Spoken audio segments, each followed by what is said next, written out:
mayaman ka man sa hindi, malapit nang dumating si Jesus. Blessed morning po sa atin mga kapatid. Sa umaga pong ito, meron po tayong panonoorin na isang babae po na nag-evangelize po sa kalsada. So bilang isang Kristiyano, ito po yung pinakamahirap na gawin bilang isang mananampalataya ng Panginoong Hesus. Kailangan talagang mag-aral ka talaga ng salita niya para kung ano yung mga sasabihin mo galing talaga mismo sa Biblia. Hindi ayon sa sarili mo lang na opinion. So pakinggan natin. Alam niyo po, ano po yung pinakahigit na importante? Ito po ang salita ng Panginoon at kailangan mo itong malaman, kailangan mo itong marinig, kailangan mo mapaalalahanan kasi malapit na dumating si Jesus. Again, malapit na pong dumating ang Panginoong Jesus. Kahit po ikaw ay bata. So, kaya niya sinasabi na malapit nang dumating ang Panginoong Jesus dahil yan sa nangyayari sa atin, nangyayari sa buong mundo, no? Alam niyo naman siguro, aware naman kayo sa mga nangyayari, no? Lindol, digmaan, taggutom, salot. So ayan, yan na yung mga sign ng pagbabalik ng Panginoong Jesucristo. Ano bang edad mo? Ikaw man ay vegetarian, ano man ang pamumuhay mo, mayaman ka man sa hindi, malapit nang dumating si Jesus. Again po, malapit nang dumating si Jesus. At kayo po ay pinapaalalahanan ng Panginoon na magbalik loob po sa Kanya. Alam ko po, ang bawat isa po sa atin dito, nakakalimutan na po natin na maghanda sa pangwalang hanggan. Pero sa mga oras na ito, the Lord is... So, yung sinasabi niyang pangwalang hanggan, ito yung buhay na walang hanggan sa piling ng Diyos sa langit.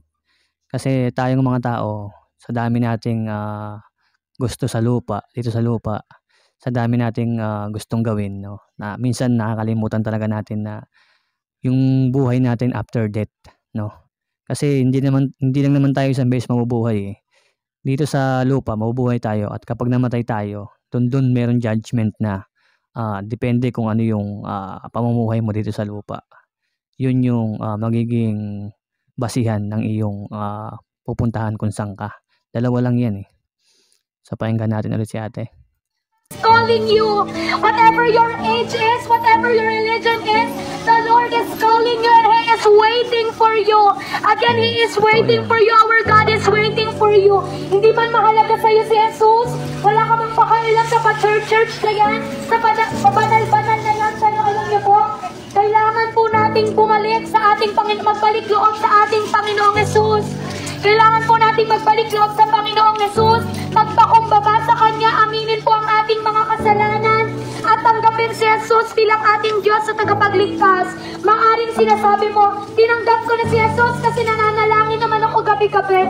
Pero alam niyo po ba, no po, sabi po sa Bible, hindi lahat ng tumatawag ng Panginoon, sa Panginoon ay makakapasok sa kaharian ng langit, maliban sa mga taong sumusunod sa kalooban ng Diyos. Ibig sabihin po pala kahit... So, yung verse na to sinasabi dito na hindi porke nananalangin ka at nagdadasal sa Panginoon, kilala ka na ng Panginoon. Ang makakapasok sa kaharian ng langit ay yung taong namumuhay ayon sa kalooban ng Diyos. Yun yung pinakamahirap gawin bilang isang tao. Lalong-lalo na kung tayo ay unbelievers pa o hindi pa tayo nakakakilala sa Panginoong Jesucristo. Kasi yung Word of God, ano yan, para yung kutsilyo na sasaksakin ka kapag ikaw ay unbelievers. Sasaksakin ka niyan na parang susugatan yung buong katawan mo. So, pakinggan natin ulit. Pray ka naman, kahit pakiramdam mo mabuti ka namang tao, hindi porket ganon yung buhay po natin na tumatawag ka tayo kay Lord. Ibig sabihin na may relasyon na tayo kay Lord. Kaya right now, this is an urgent preaching because the Lord... Kasi sa atin bilang isang tao, pride yung umiiral sa atin Kaya nga sabi nga ng Panginoon, di ba? Magpakababa tayo para maunawaan natin yung salita niya. Kasi kung tayo ay mapagmataas, hindi natin mauunawaan yung Word of God. Kasi nga, mapagmataas tayo Pero kung tayo ay meron kababaang loob at meron tayong pag-unawa sa kanyang salita, doon natin mauunawaan yung kalooban ng Diyos para sa atin. The Lord is calling you. Again po, the Lord is calling you. No maaaring nakakatawa man, maaaring corny man sa paningin po natin itong ginagawa po namin. Pero alam niyo po, this is a serious...